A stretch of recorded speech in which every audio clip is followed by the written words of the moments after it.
로마서 11장 말씀은 전체적인 주제가 뭐라고 말씀드렸죠?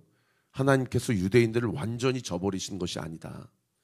그들이 율법이 우상이 되고 할례가 우상이 되고 자신들의 장로들의 전통과 유전이 우상이 되어서 그들이 하나님께 심판을 받고 나라가 멸망당했지만은, 그러나 하나님께서 유대인들에 대한 구원의 은혜와 은총을 완전히 저버리시고 고개를 돌리신 것은 아니다. 유대인들 중에서도 회개하고 예수 그리스도가 나의 구주임을 고백하고 시인하며 인정하고 영접하는 자들에게는 여전히 그들에게도 구원과 영생의 길이 열려 있다라는 것을 로마서 11장 말씀에, 이 1장부터 11장이 영적 메커니즘에 대해서 이야기하는 본문, 그리고 12장부터 16장까지는 구체적 삶의 적용에 대해서 이야기하는 본문이라고 말씀드리지 않았습니까? 이 영적 메커니즘 원리에 대해서 이야기하는 본문에서 마지막 장인 이 11장에 유대인들을 향한 하나님의 특별한 은혜와 사랑을 강조하고 있는 본문, 상당히 인상이 깊죠. 하나님께서 유대인들의 교만을 치셨고 그들의 완악과 불신을 오히려 역이용하셔서 예수 그리스도를 십자가에 달려 돌아가시게 하심으로써 모든 인류에 대한 죄로부터 구원의 길을 열어주신 것은 맞지만, 그렇다고 해서 모든 유대인들이 다 악인은 아니고 다 믿음을 배반한 자들은 아니라는 거죠. 베드로와 야고보와 요한과 12사도들과 120문도들, 그리고 오늘 본문의 저자인 사도 바울도 다 유대인들이라는 거예요. 유대인들을 통해서도 여전히 그들 가운데 하나님의 연약과 섭리가 유효함을 강조하고 있는 본문이 11장의 본문이라고 보시면 되겠습니다. 자, 제가 13절부터 끝절 24절까지 쭉 한 구절 한 구절씩 주해 드릴 텐데, 여기 보시면은 사도 바울이 원감람나무, 그 다음에 돌감람나무, 그 다음 참감람나무 또는 좋은 감람나무, 그리고 돌감람나무, 이런 감람나무, 이 올리브나무가 그 당시 지중해 연안의 가장 흔한 나무였거든요. 이런 흔한 메타포를 사용하여서 유대인과 이방인들에 대해서 지금 비유 또는 은유로 설명을 해주고 있는 것, 또는 곡식가루, 떡덩이 또는 뿌리, 가지, 이런 것들로 설명을 하고 있는 것, 여러분들이 이 본문을 이해하실 때에 이 비유와 은유는 유대인들을 이야기하는 비유구나, 이 비유와 은유는 이방인들을 향한 은유고 비유구나, 이런 것들이 잘 이해가 되셔야 오늘 본문의 전체적인 맥락을 이해하는데 어렵지가 않습니다. 그리고 제가 쭉 주해를 해드리고 결론을 두 가지로 정리를 할 것입니다. 자, 13절부터 한번 보십시다. 내가 이방인인 너희에게 말하노라. 지금 이 수신자가 누구예요? 로마 교회 성도들이죠. 한 번도 로마에 가본 적은 없지만 사도 바울과 많은 사도들의 전도 사역을 통하여서 로마에도 복음이 전해지게 되었고 그곳에 교회가 세워졌다는 소식을 듣고 지금 이 편지를 쓴 거 아닙니까? 근데 로마 교회의 성도들의 메인스트림 주유가 누구였냐? 유대인들이 아니고 이방인들이었어요. 로마인들, 헬라인들, 또 아프리카인들, 이런 이방인들이 로마 교회의 메인스트림이었거든요. 그래서 내가 이방인인 너에게 말한다 라고 하면서 뭐라고 얘기합니까? 그 다음 구절에 내가 이방인의 사도다. 제가 지난번에 얘기한 것처럼 사도 바울은 이방인들에 대해서 하나님의 부르심을 받고 그들에게 복음을 전하기로 택한 나의 그릇이다. 그것이 사도 바울의 정체성이고 삶의 목적이었어요. 여러분, 우리의 삶의 목적과 정체성도 마찬가지입니다. 우리는 먹고 살기 위해 존재하는 사람들이 아니라는 거죠. 지난번에도 그 서울숲교회 성수동의 젊은 친구들을 만나면서 다 최종 목적이 뭐냐? 불로소득으로 그냥 일정 부분 소득은 꼬박꼬박 자기 통장에 입금이 되고 자기는 세계 여행을 다닌다든지 아니면 골프를 치러 다닌다든지 아니면은 여러 가지 자기가 하고 싶은 여가와 취미를 즐긴다든지, 이게 요즘 젊은 세대 자기 삶의 최종적 목적으로 꿈으로 두고 살아요. 여러분, 아니라는 겁니다. 성경은 뭐라고 얘기해요? 우리는 보냄을 받은 자, 부름을 받은 자라는 거예요. 우리는 예수 그리스도의 십자가의 은혜와 은총으로 구원을 받았고 예수 그리스도가 부활하신 것처럼 우리도 부활할 것입니다. 할렐루야. 그러므로 이 복음을 죽어가는, 사망을 향해 나아가는, 지옥을 향해 나아가는 자들에게 전해야 될 책임과 의무가 모든 그리스도인들에게 있다라는 거예요. 여러분, 오늘 하루도 복음을 전하는 삶을 살아가시기를 예수님의 이름으로 축원합니다. 그저 나 혼자 성경 통독하고 암송하고 기도 시간에 기도하는 것으로 그리스도인으로서 내가 해야 될 책임과 의무를 다 했다라고 그렇게 생각하시면 아니 되옵니다. 이방인의 사도인 만큼 내 직분을 영광스럽게 여기노니 14절 이는 혹 내 고륙을 아무쪼록 시기하게 하여, 여기 고륙 동그라미 유대인들을 이야기합니다. 유대인들로 하여금 시기하게 한다. 왜요? 먼저 복음을 들었는데, 먼저 하나님과 언약을 체결했는데 오히려 하나님이 유대인들은 저버리시고 이방인들에게 구원의 은혜를 베풀어 주신 것이 유대인들에 대해서 하나님이 질투하시는 하나님인 것처럼 유대인들도 거룩한 건강한 시기심이, 질투심이 일어나게 된다라는. 그래서 그 시기심과 질투심이 나로 하여금 정신을 차리게 하는 거죠. 저들에게만 나에게만 복음이 열린 것이 아니고 이방인들에게도 얼마든지 구원의 길이 열렸구나. 나 정신 똑바로 차려야 되겠다. 교회 생활하면서 오래 신앙생활 하시는 분들일수록 이제 막 신앙생활하는 사람들의 그 경건과 거룩과 삶의 하나님의 말씀에 대한 순종의 열망을 보면서 여러분 정신을 차려야 됩니다. 교회 안에 그러한 영적인 거룩한 선순환이 일어나야 돼요. 그렇지 않고서는 오래 신앙생활한 사람들일수록, 모태 신앙일수록 마치 당연히 자기가 구원받은 것처럼 천국 가는 것처럼 그렇게 착각하면서 영적인 매너리즘과 무기력함에 빠질 수가 있다라는 거예요. 내 고력을 아무쪼록 시기하게 하여, 그 다음 구절 보세요. 그들 중에서 얼마를 구원하게 하려 함이라. 여기 그들은 누구를 얘기합니까? 유대인들을 이야기하는 거고. 얼마 동그라미 무엇을 얘기합니까? 어제 사도 바울의 특별한 이 남은 자 신학, 남은 자 사상이죠. 렘넌트. 유대인들의 중에 그들이 다 하나님의 심판을 받은 것이 아니라 베드로와 12 사도들처럼, 사도 바울처럼, 브리스길라 아굴라처럼, 디모데처럼 그 유대인들 중에서 남은 자들이 있다라는 거예요. 15절 그들을 버리는 것이 세상의 화목이 되거든. 여기 그들은 누구를 얘기합니까? 유대인들을 이야기하는 거죠. 유대인들을 버리는 것은 세상의 화목이 된다는 얘기는 무슨 얘기예요? 이방인들에 대해서 복음 전도의 문이 활짝 열렸다는 얘기예요. 유대인들을 버리고 정죄하심으로 이방인들에게 복음이 전해졌던 것처럼 그 받아들이는 것이, 그 받아들이는 것은 무슨 걸 얘기합니까? 유대인들의 회복과 그들의 회개함을 이야기하는 거죠. 그 받아들이는 것이 죽은 자 가운데서 살아난 것이 아니면 무엇이리요? 사도 바울도 유대인 중에 유대인이었는데 부활 예수님 만나고 회개해서 죽은 자 가운데서 살아나는 부활의 능력이 사도 바울 가운데 일어나서 영적으로는 죽은 자가 영적으로 살아나는 그 놀라운 역사를 본인 스스로가 체험했기 때문에 지금 이러한 간증을 할 수가 있는 것이죠. 자, 여기까지 이해되시죠? 자, 16절. 그 다음은 이제 16절부터 21절까지 곡식가루, 떡덩이, 뿌리, 가지, 참감람나무, 돌감람나무, 이런 은유와 비유가 계속 나옵니다. 16절 보세요. 제사는 처음 익은 곡식가루, 동그라미. 이 처음 익은 곡식가루가 유대인들이에요. 이 처음 익은 곡식가루가 거룩한 즉 떡덩이도 그러하고, 이 떡덩이는 누구를 얘기합니까? 이방인들을 얘기하는 거죠. 그러니까 처음 언약을 받았던 유대인들이 남은 자들 가운데서 거룩하게 하나님의 말씀을 왜곡하지 않고 장로들의 유준이나 그들의 율법을 우상숭배하지 않고 정말 예수님을 받아들였다면, 그러면 그들을 통해서 사도 바울이나 베드로를 통해서 복음이 전달되었던 이방인들에게도 그 거룩함이 임하게 된다는, 지금 그것을 비유로 이야기하고 있는 거예요.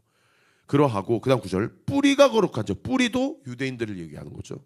가지도 그러가 아니라 가지는 이방인들을 얘기하는 것이고, 또 17절 또한 가지 얼마가 꺾였는데, 가지 얼마가 꺾였다는 얘기는 뭐예요? 유대인들 중에 범죄하고 우상 숭배함으로 하나님 앞에 심판을 받은 것들을 지금 이 비유적인 표현으로 이야기를 하는 겁니다. 꺾이었는데 그다음 9절 돌감람나무인 네가 그들 중에 접붙임이 되어, 이 돌감나무는 이방인들을 얘기하는 거죠. 이방인들 중에 예수를 주로 고백하고 참감람나무, 유대인들 중에 남은 자들에게 접힌바되어 그들이 전해준 복음을 받아들이고 하나님의 자녀가 된 것을 이 비유적으로 이렇게 표현한 거예요. 내가 그들 중에 접힌바되어 참감람나무 뿌리에 진액을 함께 받은 자 되었은즉, 진액 동그라미, 이 진액이 무엇을 얘기합니까? 구원의 은혜를 얘기하는 거죠. 믿음으로 말미암아 구원받은 하나님의 놀라운 은혜와 섭리를 이야기하는 것을 이 진액이라고 지금 비유적으로 표현하는 것입니다. 진액을 함께 받은 자 되었은즉, 그 다음 9절 그 가지들을 향하여, 그 가지들 동그라미 유대인들을 얘기합니다. 유대인들을 향하여 자랑하지 말아라. 자랑할지라도 내가 뿌리를 보전하는 것이 아니요 뿌리가 너를 보전하는 것이다. 여기서 말하는 뿌리가 유대인들을 얘기하는 거죠. 그러니까 이방인들이 구원받고 유대인들이 예수님을 메시아로 인정하지 않고 그렇게 장로들의 유전을 쫓아서 여전히 사방을 향해 나아가는 것을 보고 이방인들이 교만해져 가지고, 이거 저 미련한 놈들, 이 영적으로 무지한 놈들아, 너희가 그렇게 기다리는 메시아가 예수님인지 알지 못하느냐? 너희도 예수님을 믿어야 돼. 여기까지는 좋은데 이 이방인들이 교만해져 가지고 너희들이 막, 기독교와 유대교는 확실히 다르거든요. 그러니까 유대교에 대해서 정죄를 하는 거죠. 근데 사도 바울이 뭐라고 얘기합니까? 그렇게 하는 것은 뿌리가 너희를 보전하는 것이지 너희가 뿌리를 보전하는 것이 아니다. 모든 유대인들이 다 하나님 앞에서 버림당한 것이 아니고 유대인들 중에 일부를 통해서 너희가 복음을 전달받았다라는 것을 항상 기억해야 된다라고 이야기를 하고 있는 것이죠. 19절 그러면 네 말이 가지들이 꺾인 것은 나로 접붙임을 받게 하려 함이라 하리니, 이 가지들은 누구를 얘기합니까? 유대인들을 얘기해요. 이 유대인들이 꺾인 것은 결국에 이방인들에게 복음이 활짝 열린 그런 놀라운 역전의 역사가 되어진 것이 아니냐라고 그렇게 생각할 수 있을 것이다. 그런 생각에 대해서는 어떻게 사도 바울이 얘기해요? 20절에 옳도다, 맞다. 유대인들의 교만 때문에 이방인들에게 그 복음이 활짝 열린 것, 그 유대인들의 교만과 범죄로 말미암아 하나님이 그것들을 선용하셔서 예수 그리스도를 십자가에 달려 돌아가시게끔 하시는 그 역사적인 어떤 그 연결점으로 삼으신 것은, 그것은 하나님의 섭리였다, 옳도다, 이렇게 얘기를 하는 거예요. 그들은 믿지 아니함으로 꺾이고 믿지 않았기 때문에 하나님 앞에 심판을 받았고, 그 다음 9절 너는 믿음으로 섰느니라. 너는 누구를 얘기해요? 이방인들을 얘기하는 거예요. 그 다음 9절 21절은 별 3개, 그 다음 9절부터 21절 끝까지는 별 3개를 쳐주세요. 오늘 본문에서 가장 중요한 핵심 메시지입니다. 결국 이런 감람나무, 돌감람나무, 참감람나무, 뿌리, 가지, 곡식가루, 떡덩이, 이런 은유와 비유를 통해서 사도 바울이 이야기하고자 하는 이방인들에 대한, 로마 교회 성도들에 대한 핵심 메시지가 뭐냐? 그 다음 9절 줄 치세요. 높은 마음을 품지 말고 도리어 두려워하라. 여기서 말하는 높은 마음은 교만하지 말라는 얘기입니다. 하나님께서 유대인들에 대한 당신의 신실하신 약속과 사랑을 저버리시고 이제 그 사랑을 나에게 주셨구나 하면서 높은 마음을 품지 말라는 거예요. 교만하지 말라는 거예요. 왜요? 21절 별 3개. 하나님이 원가지 누구들을 얘기합니까? 유대인들을 얘기하는 거죠. 원가지도 아끼지 아니하고 치셨는데, 만약 너도 교만하다면 그 다음 9절 보세요. 너도 아끼지 아니하시리라. 너도 아끼지 아니하시리라. 여러분, 이 말씀 우리 들으라고 하신 말씀입니다. 나 들으라고 하신 말씀이에요. 여러분, 오늘 이 아침에 하나님 앞에 높은 마음이 있다면 여러분 철저히 여러분의 마음을 낮추십시오. 유대인들도 아끼지 아니하고 치셨다면 우리가 하나님 앞에 교만하고 선줄로 생각하고 다 됐다고 생각하고 이만하면 됐지 뭘 더 바래 라고 생각한다면 하나님이 나도 아끼지 아니하고 치신다라는 얘기입니다.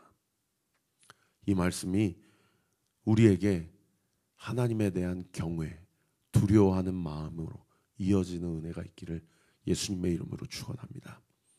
22절 그러므로 하나님의 인자하심 동그라미 인자하심 하나님의 사랑이에요. 사랑의 하나님. 그 다음 9절 준엄하심을 보라. 준엄하심 동그라미 공의의 하나님.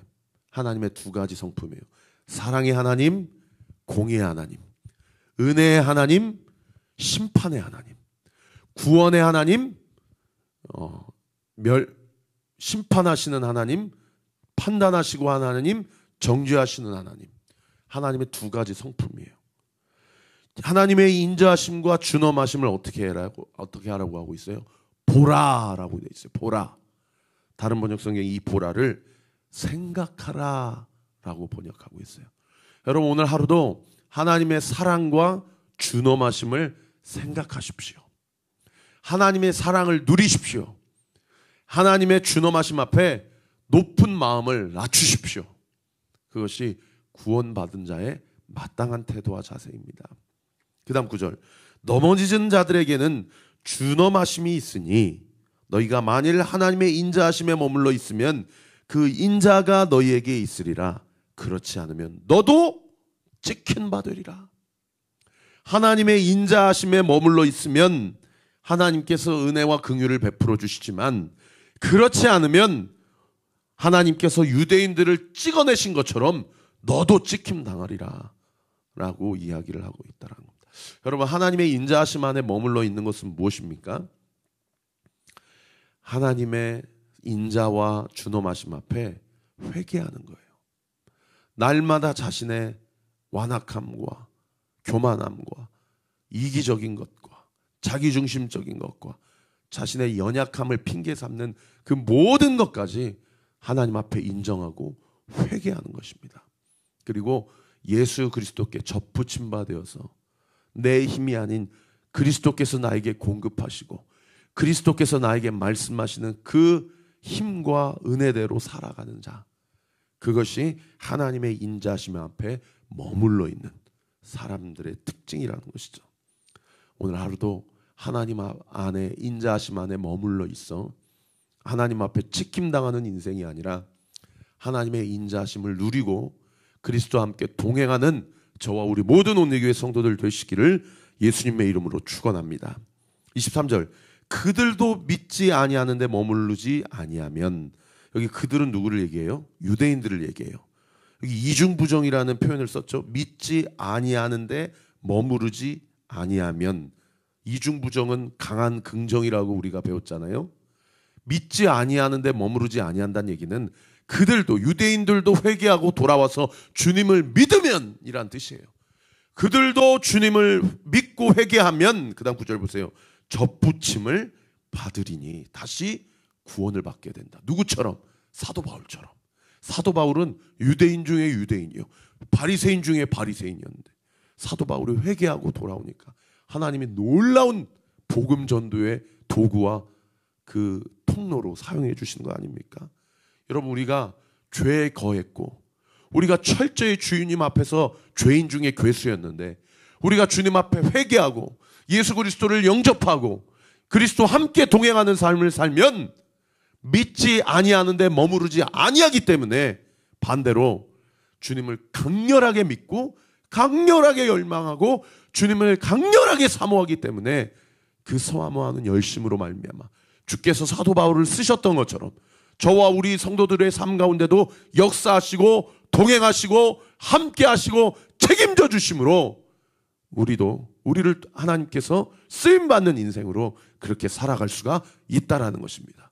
사랑하는 성도 여러분, 돈을 위해서 살지 마십시오. 사랑하는 성도 여러분, 복음을 위해 사십시오. 복음을 전도하고 복음을 전하는 자의 삶을 사십시오. 그것만이 우리가 예수 그리스도 앞에 후에 서게 될 때에 그리스도께서 우리를 칭찬해 주시는 유일한 우리의 삶의 열매가 될 것입니다. 복음 전도의 삶, 복음에 합당한 열매를 맺는 삶, 사심으로 나는 죽고 내 안에 그리스도가 살아. 이 세상의 사람들과 차원이 다른 예수 그리스도의 사람이 어떠한 삶의 영적인 영향력을 흘려보낼 수 있는지를 우리의 삶을 통해서 분명하고 선명하게 드러내는 저와 우리 모든 온누리교회 성도들 되시기를 우리 구주 예수 그리스도의 이름으로 축원합니다. 그들도 믿지 아니하는데 머무르지 아니하면 접붙임을 받으리니 이는 그들을 접붙이실 능력이 하나님께 있음이라. 유대인들을, 그 중에서도 남은 자들을 돌아오게 하는 능력이 그들의 어떤 선함이나 그들의 어떤 믿음의 탁월함 때문이 아니고 하나님의 능력이 그것을 가능하게 한다는 거예요. 여러분, 이것을 믿는다면 얼마나 마음이 겸손해집니까? 얼마나 교회 안에서, 가정 안에서 누군가를 판단하고 누군가를 정죄하고 누군가를 향해서 혀끝을 차는 내 마음의 교만을 얼마나 하나님 앞에 회개할 수 있습니까? 회개하지 않을 수 없지 않겠습니까? 마지막 24절, 네가 돌감람나무에서 찍힘을 받고, 이 돌감람나무, 이 죄 또는 죄악, 이 죄의 본성을 이야기합니다. 우리 안에 아담으로 말미암아 들어온 이 죄의 본성, 이 돌감나무에서 찍힘을 받고 본성을 거슬러 좋은 감람나무의 접붙임을 받았으니, 여러분, 이 부분 비유로 표현했지만 어려운 표현 아닙니다. 나의 죄의 본성을 주님 앞에 고백하고 내가 주님 앞에 철저히 죄인임을 인정하며 나에게는 무엇이 필요한 것이 아니라 돈, 명예, 권력, 인정, 안정감, 모든 삶의 안락함과 평안함이 필요한 것이 아니라 나에게는 나의 이 죄로부터 나를 구원해 주시는 예수님이 필요해요. 예수님이 내 인생의 구원자이십니다. 예수님이 내 인생의 주인이십니다. 그분을 전하고 그분과 함께 살아가는 것이 내 인생의 목적이요, 내 인생의 삶의 원동력입니다 라고 고백하는 것. 지금 그 고백을 이 돌감람나무에서 찍힘을 받고 본성을 거슬러 좋은 감람나무에 접붙임을 받았다, 이런 어려운 비유적 표현을 하고 있는 겁니다. 그 다음 9절, 원가진 이 사람들이야, 이 사람들, 유대인들을 얘기해요.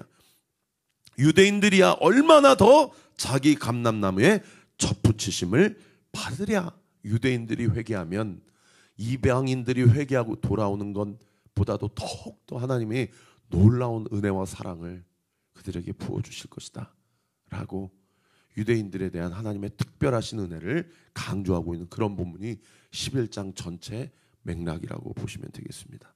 사랑하는 성도 여러분, 오늘 말씀을 정리하면서 두 가지를 여러분에게 도전합니다. 복음 전도의 삶을 사십시오. 그리스도와 함께 동행함으로 그리스도께서 말하게 하시는 것을 말하고 그리스도께서 살게 하시는 것들을 살아내는 저와 우리 모든 온누리교회 성도들이 되시기를 예수님의 이름으로 축원합니다. 우리 교회는 단순히 우리 교회 하나 잘 되고 부흥되는 것, 코로나 시국에도 얼마든지 교회는 될 수 있다는 것을 보여주는 그런 저급한 수준을 뛰어넘어 여전히 이 시대 가운데도 하나님께서 남은 자들을 통해서 하나님의 역사를 드러나시고 나타내시고 하나님 나라를 확장시키신다라는 그 놀라운 비전과 사명을 위해서 하나님이 우리 교회를 세우신 줄 믿습니다. 그 사명에 동참하십시다. 그 사명에 여러분의 시간과 열정과 은사와 헌신을 이 교회에 여러분 충성해 주시기를 부탁드립니다. 두 번째는 높아진 마음이 있다면 철저히 낮추십시오. 내가 하는 것이 아닙니다. 그리스도께서 나를 통해서 행하는 것입니다. 여러분 안에 회개해야 될 것이 있다면 이 새벽에도 예수 그리스도의 보혈로 덮고 우리의 높아진 마음을 꺾고 내가 하는 것이 아닌 그리스도께서 하시는 것을 인정하며 그분 앞에 나아가 주의 뜻을 온전히 이루는 저와 우리 모든 온누리교회 성도들 되시기를 우리 구주 예수 그리스도 이름으로 축원합니다. 기도하겠습니다. 아버지 하나님,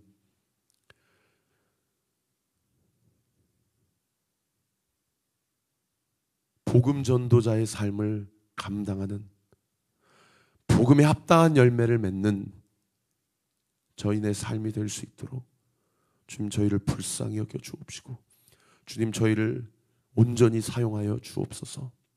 그리하여 언젠가 주님 앞에 서게 될 때에 내가 너의 그때 결단과 믿음의 순종을 보았고 내가 너를 통해서 수많은 열매를 맺었노라 주 앞에 칭찬받는 저와 우리 모든 온리교회 성도들 되게 하여 주옵소서. 이 교회가 그러한 교회가 되기를 원합니다.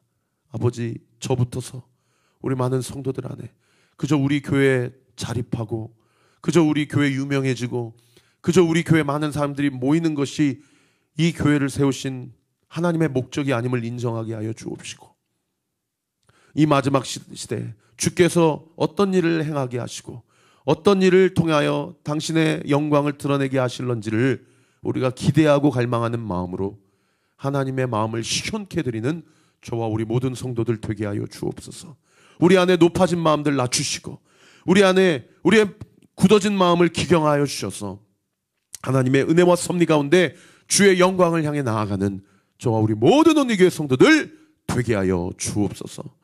주여, 비가 많이 오고 있습니다. 주께서 우리에게 주신 이 공간과 이 성전을 주님께서 구원해 주시기를 기도합니다. 예수의 이름으로 명하노니 누수된 곳에 물은 멈춰지게 될지어다. 물은 멈춰지게 될지어다. 모든 누수는 끊어지게 될지어다. 예수의 이름으로 명하노니 임대인의 마음을 붙잡아 주시고 아버지 하나님, 이 문제와 관련해서 무책임한 그들의 모든 태도를 그들의 머리로 돌리셔서 하나님 꿈으로라도 나타나셔서 그들에게 경고하시고 이 교회에 대한 주의 마음을 부어 주시옵소서. 오늘 하루의 모든 일정 가운데도 함께 하시고 특별히 온리워십이 오늘 서울 영동교회 가서 금요철야 집회를 인도하게 되는데 아버지 모든 연주자들과 싱어들 또 인도하는 아버지의 부족한 종을 은혜를 베풀어 주시고 오늘 온리워십의 찬양과 사역과 기도를 통하여 서울 영동교회 성도들의 은혜를 받고 주의 영광을 보는 놀라운 역사 있게 하여 주시옵소서. 믿고 감사드리오며 살아계신 우리 구주 예수 그리스도 이름으로 기도하옵나이다. 아멘. 지금은 우리 구주 예수 그리스도의 은혜와 하나님의 사랑과 성령 하나님의 위로교통 충만하심이 오늘 주신 말씀 붙잡고 사명을 감당하며 살아가는 또 그렇게 겸손함으로 주의 뜻을 온전히 이루기로 결단하는 우리 사랑하는 온리교회 모든 성도들 머리머리 위에 우리 교회를 위해 기도해 주시는 모든 기도의 동역자들 위에 지금로부터 영원토록 함께 하시기를 간절히 축원하옵나이다. 아멘.